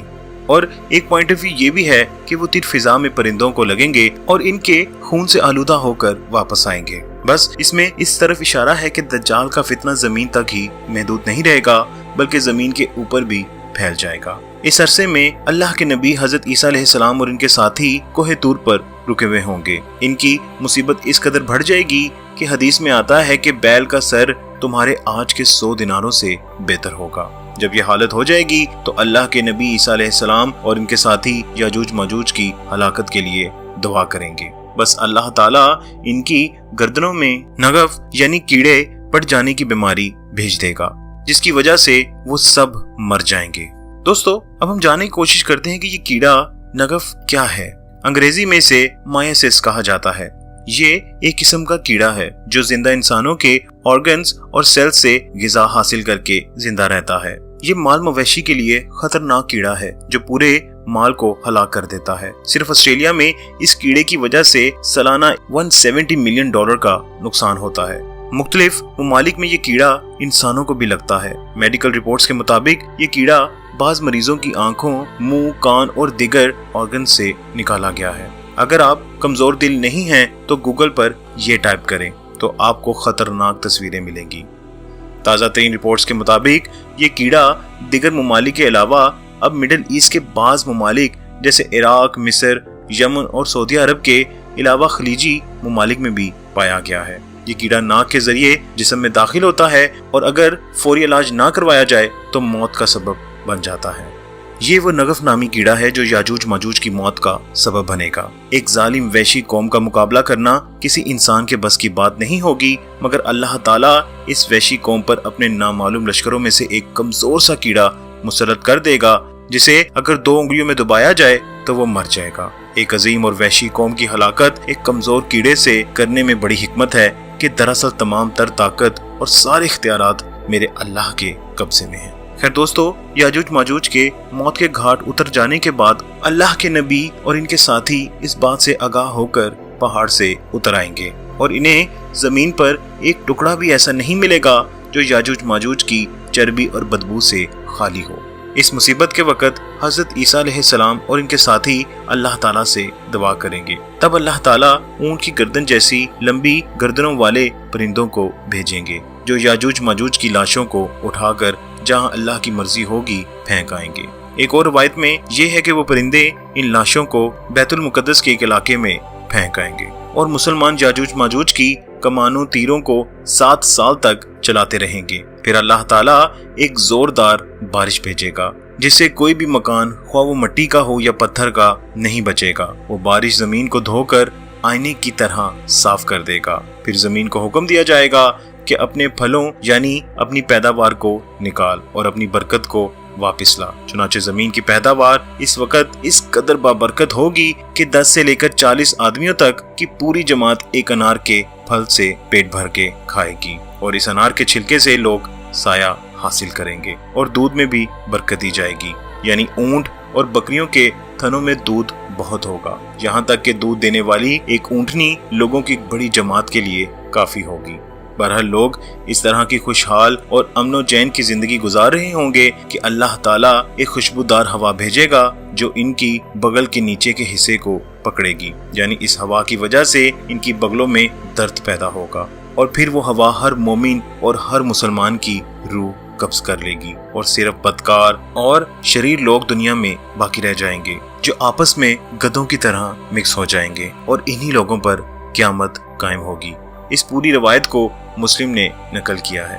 खैर दोस्तों, आखिर में मैं सिर्फ यही कहना चाहता हूँ कि ये वो रवायात हैं जो मैंने आपके सामने रखी हैं। इनके खरूज का वक़्त कब, किस वक़्त और कहाँ होगा वो सिर्फ और सिर्फ अल्लाह ताला की ज़ात ही जानती है, क्योंकि इल्मे गैब सिर्फ वही ज़ात जानती है। दोस्तों, अभी तक हम फितना दज्जाल, हज़रत ईसा अलैहिस्सलाम का नज़ूल, इमाम मेहदी का ज़हूर, दज्जाल का खात्मा, याजूज माजूज का निकलना और इनके बाद धुएं का निकलना के बारे में तफसीलन बात कर चुके हैं। हमारी फाइनल प्रोफेसीज की सीरीज जो देख रहे हैं वो ये जानते हैं कि धुआं जाहिर हो जाने के बाद अच्छे और नेक लोग इस दुनिया से रुखसत होते चले जाएंगे और ज़माने आखिर में सिर्फ फसादी बुरी आदतों वाले लोग इस कदर मिक्स हो जाएंगे कि मुस्लिम और काफिर यानी मुनाफिक और मोमिन की पहचान करना मुश्किल हो जाएगा। जमीन में हर तरफ फसाद ही फसाद बर्पा हो चुका होगा। ऐसी हालत में अल्लाह रब्बुल इज़्ज़त लोगों के दरमियान एक जानवर जाहिर फरमाएंगे जो क़यामत की बड़ी निशानियों में से एक निशानी होगा और इसका नाम दैबतुल अर्द है। दोस्तों, ये कैसा जानवर होगा जो लोगों से बातें करेगा, पर ये कोई आम जानवर नहीं होगा। इसके ज़िम्मे क्या काम होंगे, वो कहाँ है और कब जाहिर होगा, कुरान पाक में अल्लाह पाक इसके बारे में क्या फरमाते हैं और जनाब रसूल सल्लल्लाहु अलैहि वसल्लम ने हदीस में इसके बारे में क्या इरशाद फरमाया है। इंशाअल्लाह अल्लाह की मदद और नुसरत से राय हदायत की इस फाइनल प्रोफेसीज की एपिसोड नंबर 10 में हम इन्हीं सवालात को जानने की कोशिश करेंगे। तो दोस्तों, आइए देखते हैं वीडियो। तो कुरान पाक की सूरह नमल में अल्लाह ताला ने इस जानवर के बारे में इरशाद फरमाया है, और जब क़यामत का वादा पूरा करने का वक़्त करीब आ जाएगा तो हम इनके लिए जमीन में से एक जानवर निकालेंगे जो इनसे बातें करेगा, इसलिए कि लोग हमारी आयतों पर ईमान नहीं लाते। दोस्तों, उलमा इकराम ने इस आयत की तफसीर में लिखा है कि क़यामत से पहले मक्का का पहाड़ सफा फटेगा, इसमें से एक जानवर निकलेगा जो लोगों से बातें करेगा कि अब क़यामत नजदीक है। ये अजीबोगरीब जानवर सच्चे मोमिनीन और छुपे हुए मुनकरीन यानी मुनाफिकीन को जुदा जुदा कर देगा। मोमिनीन पर और तरह का निशान लगाएगा और काफिरों पर और तरह का, जिससे दोनों वाज़ेह हो जाएंगे। दोस्तों, अगर हम दैबतुल अर्द के मायने देखें तो हमें पता चलेगा कि यह अरबी जुबान का लफ्ज है जिसका मतलब है जमीन पर रेंगने वाला। दैबतुल अर्द क़यामत की निशानियों में से एक निशानी है जो सबसे अलग होगा, जो न पहले कभी देखा गया होगा और ना ही कभी किसी ने ख्याल किया होगा। इस जानवर का मकसद मोमिन और मुनकरीन यानी मुनाफिक के दरमियान फर्क करना होगा, यानी मोमिन के चेहरे को वो रोशन करेगा और मुनाफिक के चेहरे को स्याह कर देगा। ये जानवर खुद कहेगा कि क़यामत करीब आ गई है। उलमा इकराम ने लिखा है कि दैबतुल अर्द 4 पाँव वाला जानवर होगा जिसकी लंबाई 60 गज की होगी, और बाज हजरात ने कहा है कि इस अजीबो गरीब जानवर की शक्ल ये होगी कि चेहरा इंसानों की तरह, पाँव ऊंट की तरह, गर्दन घोड़े की तरह, सुरीन यानी हिप्स हिरन की तरह, सींग 12 सींगे की तरह और हाथ बंदर की तरह होंगे। और इसके नमूदार होने की सूरत ये होगी कि कोहे सफा जो काबे की मशरकी जानिब वाक़े है एकदम जंजले से फट जाएगा और इसमें से ये जानवर निकलेगा। जिस रोज सूरज मगरिब से तलू होगा इसी दिन या अगले दिन ये अजीबो गरीब जानवर जमीन से निकलेगा। मक्का मुकरमा का सफा पहाड़ फटेगा और इसमें से ये जानवर निकलेगा और ये लोगों से कलाम करेगा जिस तरह अल्लाह ताला ने अपनी कुदरत से सौलेह अलैहिस्सलाम की कौम के लिए ऊंट को पत्थर से निकाला था। इसी तरह अपनी कुदरत से क़यामत के करीब जमीन में से ये एक जानवर निकलेगा जो लोगों से कलाम करेगा और क़यामत की खबर देगा। दैबतुल अर्द के बारे में एक हदीस में आता है कि इसके एक हाथ में हजरत मूसा अलैहिस्सलाम का असा होगा जिसे वो मुसलमानों के चेहरों पर निशान लगाएगा, इससे मुसलमानों के चेहरे रोशन हो जाएंगे। इसी तरह इसके दूसरे हाथ में हजरत सुलेमान अलैहिस्सलाम की अंगूठी होगी जिससे वो काफिरों के चेहरों पर निशान लगाएगा और इनके चेहरे स्याह हो जाएंगे। दोस्तों, हज़रत अब्दुल्लाह बिन उमर रज़ी ताला अन्हु कहते हैं कि मैंने जनाब रसूल सल्लल्लाहु अलैहि वसल्लम को ये फरमाते हुए सुना कि ज़ाहिर होने के एतबार से क़यामत की निशानियों में से सबसे पहली निशानी आफताब का मगरिब की तरफ से तलू होना और चाशत के वक़्त लोगों पर दैबतुल अर्द का निकलना और इनसे इसका बात करना है। इन दोनों निशानियों में से जो निशानी पहले ज़ाहिर होगी इसके जल्द ही बाद दूसरी भी ज़ाहिर हो जाएगी। दोस्तों, यहाँ मैं आपको बताता चलूं कि दैबतुल अर्द तमाम शहरों और इलाकों में इतनी तेजी के साथ फिरेगा कि कोई फर्द व बशर इसका पीछा न कर सकेगा और दौड़ में इसका कोई मुकाबला करके इसे छुटकारा न पा सकेगा। जहाँ जहाँ जाएगा हर शख्स पर निशान लगाता जाएगा। ये अजीबुल गरीब जानवर लोगों से कहेगा कि लोग अल्लाह रब्बुल इज्जत की आयात पर ईमान नहीं लाते। एक रवायत के मुताबिक जनाब रसूल सल्लल्लाहु अलैहि वसल्लम ने फरमाया वो जानवर निकलेगा और लोगों की नाकों को दागेगा, फिर वो सब तुम में से घुल मिल जाएंगे हत्ता कि एक शख्स ऊंट खरीदेगा और कोई इससे पूछेगा कि ये ऊंट तुमने किससे खरीदा है। वो कहेगा एक ऐसे शख्स से जिसकी नाक को आग से दाग लगा हुआ है। दोस्तों, एक रवायत के मुताबिक आप सल्लल्लाहु अलैहि वसल्लम ने फरमाया कि दज्जाल मेरी उम्मत में जाहिर होगा और 40 की मुद्दत पूरी करेगा, फिर अल्लाह ताला हजरत ईसा अलैहिस्सलाम को भेजेंगे। इनकी शक्ल उर्वा बिन मसूद से मिलती जुलती होगी। हजरत ईसा अलैहिस्सलाम दज्जाल को हलाक कर डालेंगे, फिर लोग 7 बरस इस तरह गुजारेंगे कि कहीं भी दो आदमियों के दरमियान कोई दुश्मनी नहीं होगी। फिर अल्लाह ताला शाम की जानिब से एक ठंडी हवा भेजेगा जो हर इस शख्स की रूह कब्ज कर लेगी जिसके दिल में जरा बराबर ईमान या भलाई मौजूद होगी। अगर तुम में से कोई किसी पहाड़ के गार में भी दाखिल हो जाएगा तो ये हवा वहाँ भी इसकी रूह कब्ज कर लेगी। इसके बाद जमीन पर सिर्फ वो लोग रह जाएंगे जिनके जुल्म में परिंदों जैसी तेजी होगी। इन्हें ना नेकी का पता होगा और ना ही बुराई का। इनके पास शैतान इंसानी शक्ल में आएगा और कहेगा क्या तुम मेरी बात मानोगे? वो कहेंगे तुम क्या कहते हो? शैतान इन्हें बुतों की पूजा की दावत देगा, वो इसकी बात मान लेंगे। इनके पास रिज़्क की खूब फरावानी होगी, जिंदगी खूब मजे से गुजर रही होगी कि अचानक सूर फूंक दिया जाएगा। जिसे भी ये आवाज पहुंचेगी वो गर्दन एक जानिब झुकाकर आवाज सुनने की कोशिश करेगा तो दूसरी तरफ को ऊपर उठा लेगा। सबसे पहले ये आवाज वो शख्स सुनेगा जो अपनी ऊंटों के हौज की लपाई कर रहा होगा, यानी उनको धो रहा होगा। वो सुनते ही बेहोश होकर गिर जाएगा और दूसरे लोग भी बेहोश हो जाएंगे। एक दूसरी रवायत के मुताबिक जनाब रसूल सल्लल्लाहु अलैहि वसल्लम ने कुछ यूं रहनुमाई फरमाई जिसका मफहूम है कि अल्लाह पाक यमन की जानिब से एक हवा चलाएगा जो रेशम से ज्यादा नरम होगी। जिसके दिल में एक दाने के बराबर भी ईमान होगा ये उसकी रूह कब्ज कर लेगी। इस हवा के चलने के बाद नेक लोग इस दुनिया से उठा लिए जाएंगे, जमीन पर सिर्फ जालिम बाकी रह जाएंगे और इन्हीं पर क़यामत कायम होगी। दोस्तों, अल्लाह रब्बुल इज़्ज़त ने हर कौम को इसके अमाल के मुताबिक जज़ा और सज़ा दी है। अज़ाब की नौइयत मुख्तलिफ हो सकती है। अल्लाह ने बाज़ कौमों को ज़मीन से ताल्लुक़ रखने वाले अज़ाब में मुब्तला किया, जैसे ज़मीन का धंस जाना, खुशसाली वगैरह। बाज़ का ताल्लुक़ लोगों की ज़ात से है, जैसे औरतों की कसरत और मर्दों का कम होना, झूठ का फैलना, मुख्तलिफ बीमारियों का फैलना वगैरह। लेकिन कुछ का ताल्लुक इंसानी अखलाकियात और दायरे इस्लाम से है, जैसे कि ज़ना, सूद, जुआ, शराब और कत्ल वगैरह। जबकि बाज़ का ताल्लुक आसमानी अजाब से है। आसमान से बिजली का कसरत से गिरना, बारिशों की कमी या ज़्यादती होना, सर्दी और गर्मी का बढ़ना, जलजला और सुर्ख आंधियों का चलना। इन्हीं बहुत सारी निशानियों में से एक आसमानी निशानी धुआं یعنی دخان کا اٹھنا بھی ہے۔ قیامت سے پہلے جو 10 بڑی نشانیاں ہیں ان میں ایک دھوئیں کا عذاب بھی آتا ہے۔ یہ دھواں کس وقت ظاہر ہوگا؟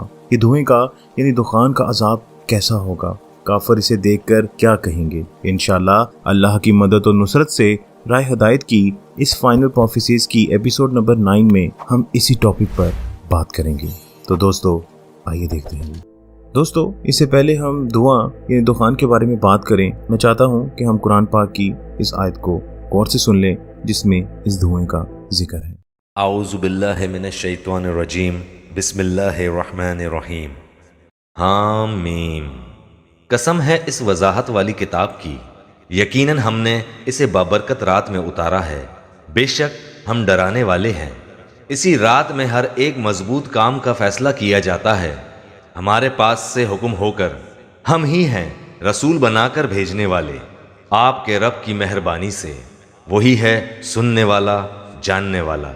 جو رب ہے آسمانوں کا اور زمین کا اور جو کچھ ان کے درمیان ہے، اگر تم یقین کرنے والے ہو، کوئی معبود نہیں اس کے سوا، وہی جلاتا ہے اور مارتا ہے، وہی تمہارا رب ہے اور تمہارے اگلے باپ دادوں کا، بلکہ وہ شک میں پڑے کھیل رہے ہیں۔ آپ اس دن کے منتظر رہیں جب کہ آسمان ظاہر دھواں لائے گا جو لوگوں کو گھیر لے گا، یہ دردناک عذاب ہے۔ کہیں گے کہ اے ہمارے رب، یہ آفت ہم سے دور کر، ہم ایمان قبول کرتے ہیں۔ ان کے لیے نصیحت کہاں ہے؟ کھول کھول کر بیان کرنے والے پیغمبر ان کے پاس آ چکے، پھر بھی انہوں نے ان سے منہ پھیرا اور کہہ دیا کہ سکھایا پڑھایا ہوا باولا ہے۔ ہم عذاب کو تھوڑا دور کر دیں گے تو تم پھر اپنی اسی حالت پر آ جاؤ گے جس دن ہم بڑی سخت پکڑ پکڑیں گے۔ بالیقین ہم بدلہ لینے والے ہیں، یقیناً ان سے پہلے ہم قوم فرعون کو بھی آزما چکے ہیں۔ دوستو اس دھوئیں یعنی دخان سے متعلق اہل علم کے مختلف موقف ہیں۔ بعض کے نزدیک اس دھوئیں سے مراد وہ دھواں ہے جو قریش کو شدید بھوک کی شکل میں اس وقت پہنچا جب اللہ کے نبی صلی اللہ علیہ وسلم ان کو دین اسلام کی تبلیغ کر رہے تھے، پر قریش مکہ اس کو قبول نہیں کر رہے تھے، جس کے بعد جناب رسول صلی اللہ علیہ وسلم نے ان کے لیے یہ بد دعا فرمائی تھی۔ وہ اپنی آنکھوں کو آسمان کی طرف اٹھا کر دیکھتے تو انہیں بھوک اور قحط کی وجہ سے دھوئیں کے سوا کچھ نہ نظر آتا۔ صحیح بخاری میں اس واقعے کو ذکر کیا گیا ہے جس میں صحابی کہتے ہیں کہ ہم عبداللہ بن مسعود رضی تعالیٰ عنہ کی خدمت میں بیٹھے ہوئے تھے۔ آپ نے فرمایا کہ نبی کریم صلی اللہ علیہ وسلم نے جب کفار قریش کی سرکشی دیکھی تو آپ صلی اللہ علیہ وسلم نے بد دعا کی کہ اے اللہ 7 برس کا قحط ان پر بھیج جیسے یوسف علیہ السلام کے وقت میں بھیجا تھا۔ چنانچہ ایسا قحط پڑا کہ ہر چیز تباہ ہو گئی اور لوگوں نے چمڑے اور مردار یعنی مرے ہوئے جانور تک کھا لیے۔ بھوک کی شدت کا یہ عالم تھا کہ آسمان کی طرف نظر اٹھائی جاتی تو دھوئیں کی طرح معلوم ہوتا تھا۔ آخر مجبور ہو کر ابو سفیان آپ صلی اللہ علیہ وسلم کی خدمت میں حاضر ہوئے اور عرض کیا کہ اے محمد صلی اللہ علیہ وسلم، آپ لوگوں کو اللہ تعالیٰ کی اطاعت اور صلہ رحمی کا حکم دیتے ہیں، اب تو آپ ہی کی قوم برباد ہو رہی ہے، اس لیے آپ اللہ تعالیٰ سے ان کے حق میں دعا کیجیے۔ آپ نے اس آیت کی تلاوت کی کہ اس دن کا انتظار کر جب آسمان پر صاف کھلا ہوا دھواں نمودار ہوگا۔ خیر آپ صلی اللہ علیہ وسلم نے دعا کی، بارش ہوئی، قحط جاتا رہا، لیکن وہ پھر کفر کرنے لگے۔ اس پر اللہ پاک کا یہ فرمان نازل ہوا کہ جس دن ہم انہیں سختی کے ساتھ پکڑ کریں گے، اور یہ پکڑ پھر بدر کی لڑائی میں ہوئی۔ جبکہ بعض کے نزدیک اس دھوئیں کی علامت گزر چکی ہے، لیکن اکثریت کی رائے یہ ہے کہ دھواں 2 قسم کا ہے، ایک آپ صلی اللہ علیہ وسلم کے زمانے میں ظاہر ہو چکا ہے اور دوسرا قرب قیامت یعنی قیامت سے پہلے ظاہر ہوگا اور یقیناً شدید ہوگا۔ دوستو ایک حدیث کے مطابق جس کا مفہوم ہے جب دھوئیں کی علامت ظاہر ہوگی تو کفار کی سانسیں بند ہو جائیں گی، جبکہ مومنوں پر اس سے صرف زکام جیسی کیفیت ظاہر ہوگی۔ یہاں میں آپ کو بتاتا چلوں کہ یہ بات سن کر حضرت ابن عباس رضی تعالیٰ عنہ غصے کی حالت میں سیدھے ہو کر بیٹھ گئے اور فرمایا لوگو اللہ سے ڈرو، تم میں سے جسے کسی چیز کا علم ہو تو وہ صرف اپنے علم کے مطابق بیان کرے، اور جسے کسی چیز کا علم نہ ہو وہ واللہ عالم کہے۔ اسی طرح دوستو ایک اور حدیث ہے جس میں جناب رسول صلی اللہ علیہ وسلم نے فرمایا کہ بلا شبہ قیامت ہرگز قائم نہ ہوگی حتیٰ کہ تم اس سے پہلے 10 نشانیاں دیکھ لو، اور آپ نے دھوئیں اور دجال کا ذکر کیا۔ ایک اور مقام پر کچھ یوں بیان فرمایا، 6 چیزوں کے ہونے سے پہلے نیک اعمال میں جلدی کر لو، سورج کا मगरिब से तलू होना, धुएं का जाहिर होना, याजूज माजूज का जाहिर होना, दैबतुल अर्श का निकलना, या तुम में से किसी का खास वक़्त यानी मौत आ जाना, या सब के लिए कायम होने वाला मामला यानी क़यामत का कायम हो जाना। है दोस्तों, अब हम ये जानने की कोशिश करते हैं कि ये धुआं किस वक़्त जाहिर होगा। अहले इल्म का कहना है कि ये धुआं याजूज माजूज के ख़त्म हो जाने के बाद किसी भी वक़्त निकल आएगा।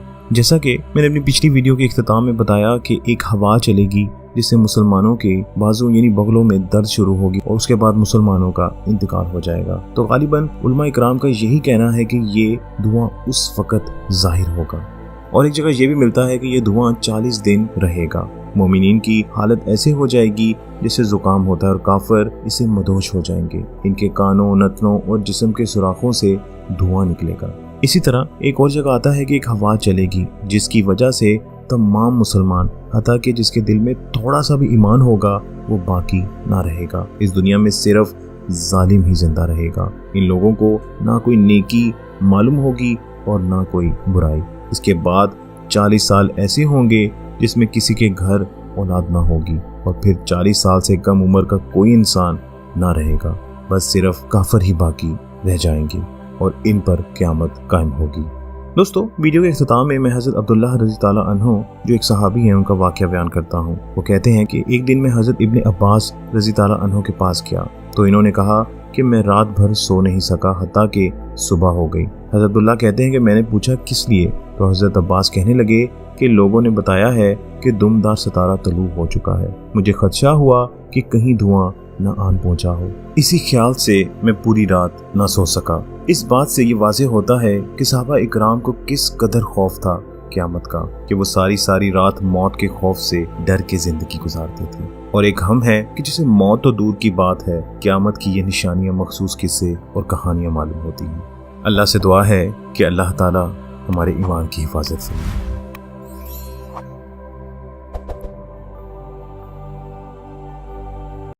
दोस्तों, क़यामत की सबसे आखिरी निशानी ये होगी कि एक ऐसी आग जो यमन की जानिब से जाहिर होगी।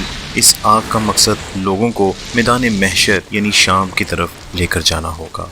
दोस्तों, यहाँ बहुत सारे सवाल जहन में उठते हैं कि ये आग कैसी होगी, ये आग कहाँ से निकलेगी और किस तरह निकलेगी और इसके बाद कौन कौन से वाक़यात रहनुमा होंगे। इंशाअल्लाह अल्लाह की मदद और नुसरत से राय हदायत की इस फाइनल प्रोफेसीज की लास्ट एपिसोड यानी 12th एपिसोड में हम इन्हीं सवालात को जानने की कोशिश करेंगे। तो दोस्तों, आइए देखते हैं वीडियो। अस्सलाम वालेकुम, आप देख रहे हैं राय हदायत टीवी और मैं हूँ रज़ा मकसूद। तमाम तारीफ़ें अल्लाह रब्बुल इज़्ज़त के लिए कि जिसने हमें ईमान की नेमत से सरफराज फरमाया और बेहद दुरूद व सलाम जनाब रसूल अल्लाह सल्लल्लाहु अलैहि वसल्लम पर कि जिनको अल्लाह ने सरताज रसूल और ख़ातिमुन नबिय्यीन बनाया। दोस्तों, एक मरतबा आप सल्लल्लाहु अलैहि वसल्लम सहाबा के पास तशरीफ़ ले गए जबकि सहाबा वहाँ क़यामत के बारे में गुफ्तगू कर रहे थे। आप सल्लल्लाहु अलैहि वसल्लम ने फरमाया, तुम किस चीज़ का जिक्र कर रहे हो? सहाबा ने अर्ज़ किया कि हम क़यामत का जिक्र कर रहे हैं। आप सल्लल्लाहु अलैहि वसल्लम ने फरमाया कि बिलाशुबा वो कायम नहीं होगी यहाँ तक कि तुम इससे पहले 10 निशानियाँ ना देख लो। फरमाया, धुआं, दज्जाल, खुरूज दैबतुल अर्द, सूरज का मगरिब से तलू होना, हज़रत ईसा अलैहिस्सलाम का नज़ूल, खुरूज याजूज माजूज, 3 जगह ज़मीन के धंसने के वाक़यात यानी मशरिक़ में ज़मीन का धंस जाना, मगरिब में ज़मीन का धंस जाना और जज़ीरतुल अरब में ज़मीन का धंस जाना। सबसे आखिर में जो निशानी ज़ाहिर होगी वो यमन की तरफ से निकलने वाली एक आग होगी जो लोगों को मैदान हशर की तरफ ले जाएगी। दोस्तों, एक रवायत के मुताबिक ये आग अदन के दूर दराज इलाकों से निकलेगी जो लोगों को हाँकेगी। एक दूसरी जगह जनाब रसूल सल्लल्लाहु अलैहि वसल्लम ने इरशाद फरमाया कि जिसका मफहूम है रोज़े क़यामत से कबल बहरे हिजर मौत या हिजर मौत से एक आग निकलेगी जो लोगों को इकट्ठा करेगी। सहाबा इकराम ने अर्ज किया कि इन हालात में आप हमें किस बात का हुक्म देते हैं? तो आप सल्लल्लाहु अलैहि वसल्लम ने फरमाया, तुम लोग शाम में रिहाइश इख्तियार कर लेना। दोस्तों, इसी तरह एक रवायत के मुताबिक अब्दुल्ला बिन सलाम रज़ी ताला अन्हु को जब आप सल्लल्लाहु अलैहि वसल्लम की मदीना में तशरीफ आवरी का इल्म हुआ तो वो आप सल्लल्लाहु अलैहि वसल्लम की खिदमत में हाजिर हुए और अर्ज की कि मैं आपसे 3 चीज़ों के बारे में पूछना चाहता हूँ जिन्हें एक नबी के सिवा कोई नहीं जान सकता। क़यामत की पहली निशानी क्या होगी? अहले जन्नत का सबसे पहला खाना क्या होगा? वो क्या सबब होता है जिसकी वजह से बच्चा अपने बाप के या अपनी माँ के मुशाबे होता है? آپ صلی اللہ علیہ وسلم نے فرمایا کہ ابھی جبرائیل نے مجھے ان چیزوں کے بارے میں بتایا ہے۔ آپ صلی اللہ علیہ وسلم نے فرمایا کہ قیامت کی پہلی نشانی ایک آگ ہوگی جو لوگوں کو مشرق سے مغرب کی طرف اکٹھا کرے گی۔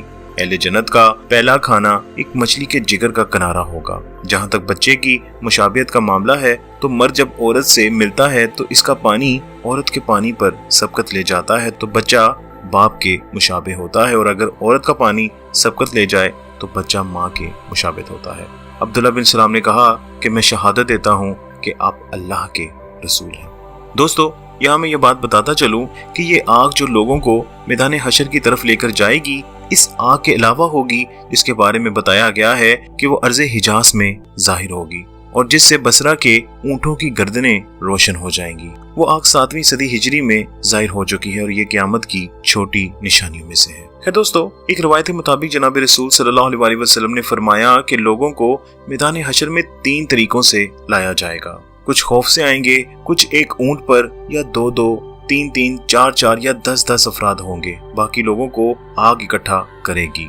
حدیث کا مفہوم ہے کہ وہ جہاں بھی جائیں گے آگ ان کا پیچھا کرے گی اور یہاں تک کہ وہ شام تک پہنچ جائیں گے۔ ایک اور حدیث میں ہے کہ لوگ روز قیامت 3 گروہوں کی شکل میں اٹھائے جائیں گے۔ ایک گروہ تو پر امید کپڑے پہنے ہوئے سواریوں پر سوار ہوگا، دوسرا گروہ ایسا ہوگا جو کبھی چلے گا کبھی دوڑے گا، اور تیسرا گروہ ایسا ہوگا جسے فرشتے ان کے چہروں کے بل گھسیٹ کر لائیں گے۔ ان میں سے ایک کہنے والے نے کہا، ان گروہوں کو تو ہم نے معلوم کر لیا، مگر یہ کون ہوں گے جو کبھی چلیں گے تو کبھی دوڑیں گے؟ تو آپ صلی اللہ علیہ وسلم نے فرمایا کہ اللہ تعالیٰ سواریوں پر ایسی آفت بھیجیں گے کہ کوئی سواری باقی نہیں بچے گی، یہاں تک کہ ایک شخص کا ایک خوشنما باغ ہوگا اور اسے ایک بہت ہی کمزور اونٹنی دی جائے گی، مگر وہ بھی اس پر سوار نہ ہو سکے گا۔ جب یہ آگ لوگوں کو شام میں پہنچا دے گی تو یہ آگ غائب ہو جائے گی۔ اس کے بعد عیش و آرام کا زمانہ آئے گا، لوگ مزے سے زندگی بسر کر رہے ہوں گے کہ کچھ عرصے اسی حالت میں گزریں گے کہ اچانک قیامت قائم ہو جائے گی، اور جمعے کا دن ہوگا، لوگ اپنے اپنے کاموں میں لگے ہوں گے کہ اچانک قیامت قائم ہو جائے گی۔ دوستو، قیامت حضرت اسرافیل کی سور پھونکنے سے برپا ہوگی، جس کی آواز پہلے ہلکی اور پھر اس قدر بھیانک ہو جائے گی کہ اس سے سب جاندار مر جائیں گے، زمین اور آسمان پھٹ جائیں گے، ہر چیز ٹوٹ پھوٹ کر فنا ہو جائے گی، اور پھر اس کائنات میں صرف اور صرف اس کائنات کا حقیقی بادشاہ ہمیشہ سے قائم اور دائم میرا اللہ باقی رہ جائے گا۔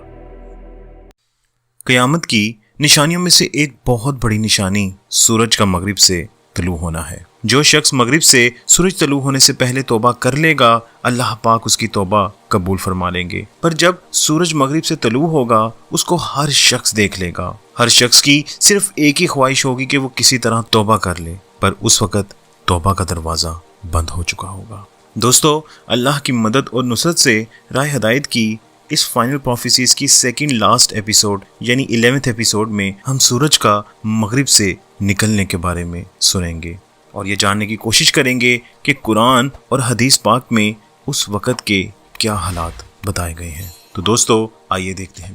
السلام علیکم، آپ دیکھ رہے ہیں راہ ہدایت ٹی وی اور میں ہوں رضا مقصود۔ تمام تعریفیں اللہ رب العزت کے لیے کہ جس نے ہمیں ایمان کی نعمت سے سرفراز فرمایا، اور بے حد درود و سلام جناب رسول اللہ صلی اللہ علیہ وسلم پر کہ جن کو اللہ نے سرتاج رسول اور خاتم النبیین بنایا۔ دوستو، جیسا کہ ہم نے پچھلی ایپیسوڈز میں دعوت الارض اور دھوئیں کے ظاہر ہونے کے بارے میں سنا، ان واقعوں کے بعد ذی الحجہ کے مہینے میں 10ویں ذی الحجہ کے بعد اچانک ایک رات بہت لمبی ہوگی کہ مسافروں کے دل گھبرا کر بے قرار ہو جائیں گے، بچے سو کر اکتا جائیں گے، جانور باہر کھیتوں میں جانے کے لیے چلانے لگیں گے، تمام لوگ ڈر اور گھبراہٹ سے بے قرار ہو جائیں گے۔ جب 3 راتوں کے برابر وہ رات ہو چکے گی تو سورج ہلکی سی روشنی کے ساتھ مغرب کی طرف سے طلوع ہوگا، اور سورج کی حالت ایسی ہوگی جیسے اس کو گہن لگا ہوتا ہے۔ اس وقت توبہ کا دروازہ بند ہو جائے گا اور کسی کی توبہ قبول نہیں ہوگی۔ دوستو، اللہ رب العزت سورہ الانعام کی آیت نمبر 158 میں فرماتے ہیں، یہ ایمان لانے کے لیے اس کے سوا کس بات کا انتظار کر رہے ہیں کہ ان کے پاس فرشتے آئیں یا تمہارا پروردگار خود آئے یا تمہارے پروردگار کی کچھ نشانیاں آ جائیں۔ حالانکہ جس دن تمہارے پروردگار کی کوئی نشانی آ گئی، اس دن کسی ایسے شخص کا ایمان اس کے لیے فائدہ مند نہیں ہوگا جو پہلے ایمان نہ لایا ہو۔ یا جس نے اپنے ایمان کے ساتھ کسی نیک عمل کی کمائی نہ کی ہو۔ لہٰذا ان لوگوں سے کہہ دو کہ انتظار کرو، ہم بھی انتظار کر رہے ہیں۔ دوستو، بخاری شریف میں اس آیت کی تفسیر میں جناب رسول صلی اللہ علیہ وسلم فرماتے ہیں کہ قیامت قائم نہ ہوگی جب تک سورج مغرب سے نہ نکلے۔ جب یہ نشان ظاہر ہو جائے گا تو زمین پر جتنے لوگ ہوں گے سب ایمان لائیں گے، لیکن اس وقت کا ایمان کسی کو فائدہ نہ دے گا۔ پھر آپ صلی اللہ علیہ وسلم نے یہ آیت پڑھی۔ اسی طرح ایک حدیث میں ہے کہ جب قیامت کی 3 نشانیاں ظاہر ہو جائیں تو بے ایمان کو، خیر سے رکے ہوئے لوگوں کو اس کے بعد نیکی یا توبہ کرنا کچھ فائدہ مند نہ ہوگا۔ سورج کا مغرب سے نکلنا، دجال کا آنا اور دیبۃ الارض کا ظاہر ہونا۔ ایک اور روایت میں اس کے ساتھ دھوئیں کا بھی ذکر ملتا ہے۔ اسی طرح دوستو، صحیح مسلم کی حدیث ہے جس میں جناب رسول صلی اللہ علیہ وسلم نے فرمایا کہ سورج کے مغرب سے طلوع ہونے سے پہلے جو توبہ کرے اس کی توبہ مقبول ہے۔ سیدنا ابو ذر رضی تعالیٰ عنہ سے ایک مرتبہ جناب رسول صلی اللہ علیہ وسلم نے پوچھا کہ جانتے ہو یہ سورج غروب ہو کر کہاں جاتا ہے؟ جواب دیا کہ نہیں۔ فرمایا عرش کے قریب جا کر سجدے میں گر پڑتا ہے اور ٹھہرا رہتا ہے یہاں تک کہ اسے اجازت ملے، اور قریب ہے کہ ایک دن اس سے کہہ دیا جائے کہ جہاں سے آیا ہے وہیں لوٹ جا۔ یہی وہ وقت ہوگا کہ ایمان لانا کسی کو فائدہ نہیں دے گا۔ دوستو، ایک بار حضرت حذیفہ رضی تعالیٰ عنہ نے جناب رسول صلی اللہ علیہ وسلم سے یہ دریافت کیا کہ سورج کے مغرب سے طلوع ہونے کا نشان کیا ہے؟ تو آپ صلی اللہ علیہ وسلم نے فرمایا وہ رات بہت لمبی ہو جائے گی، تقریباً 2 راتوں کے برابر۔ لوگ معمول کے مطابق اپنے کام کاج میں ہوں گے اور تہجد گزاری میں بھی۔ ستارے اپنی جگہ ٹھہرے ہوئے ہوں گے، پھر لوگ سو جائیں گے، پھر اٹھیں گے، کام میں لگیں گے، پھر سوئیں گے، پھر اٹھیں گے، لیکن دیکھیں گے کہ نہ ستارے ہٹے ہیں نہ سورج نکلا ہے۔ وہ کروٹیں لے لے کر تھک جائیں گے لیکن صبح نہ ہوگی۔ اب تو گھبرائے جائیں گے اور دہشت زدہ ہو جائیں گے، منتظر ہوں گے کہ کب سورج نکلے۔ مشرق کی طرف نظریں جمائے ہوئے ہوں گے کہ اچانک مغرب کی طرف سے سورج نکل آئے گا۔ اس وقت اس زمین پر جتنے بھی انسان ہوں گے وہ چاہیں گے کہ وہ مسلمان ہو جائیں، لیکن اس وقت کا ایمان ان کو کوئی فائدہ نہیں دے گا۔ ایک حدیث میں ہے کہ اللہ تعالیٰ نے مغرب کی طرف ایک بڑا دروازہ کھول رکھا ہے جس کی چوڑائی 70 سال کی ہے۔ یہ توبہ کا دروازہ ہے، یہ نہ بند ہوگا جب تک سورج مغرب سے نہ نکلے۔ دوستو، ایک روایت میں ہے کہ 3 مسلمان شخص مروان کے پاس بیٹھے ہوئے تھے۔ مروان ان سے کہہ رہا تھا کہ سب سے پہلی نشانی دجال کا خروج ہے۔ یہ سن کر یہ لوگ سیدنا عبداللہ بن عمر رضی تعالیٰ عنہ کے پاس گئے اور یہ بیان کیا۔ آپ رضی تعالیٰ عنہ نے فرمایا اس نے کچھ نہیں کہا۔ مجھے جناب رسول صلی اللہ علیہ وسلم کا فرمان خوب یاد ہے کہ سب سے پہلی نشانی سورج کا مغرب سے نکلنا اور دیبۃ الارض کا دن چڑھے ظاہر ہونا ہے۔ ان دونوں میں سے جو بھی پہلے ظاہر ہو اس کے بعد دوسری ظاہر ہوگی۔ عبداللہ بن عمر کتاب پڑھتے جاتے فرمایا میرا خیال ہے کہ پہلے سورج کا نشان ظاہر ہوگا۔ پھر عبداللہ بن عمر نے قرآن پاک کی یہی آیت پڑھی جو میں نے آپ کو پہلے سنائی ہے۔ خیر دوستو، میں اپنی ویڈیو کا اختتام اس حدیث پر کروں گا کہ جس میں جناب رسول صلی اللہ علیہ وسلم نے فرمایا، جس کا مفہوم ہے کہ 6 چیزوں کے ہونے سے پہلے نیک اعمال میں جلدی کر لو۔ سورج کا مغرب سے طلوع ہونا، یا دھوئیں کا ظاہر ہونا، یا دجال کا ظاہر ہونا، یا خروج دیبۃ الارض، یا تم میں سے کسی کا خاص وقت موت کا آ جانا، یا سب کے لیے واقع ہونے والا قیامت کا قائم ہو جانا۔ دوستو، فتنوں کے اس تیز دور میں نیک اعمال کے لیے وقت نکالیں۔ وقت گزر گیا تو پھر صرف خواہش ہی رہ جائے گی کہ کاش کچھ کر لیا ہوتا۔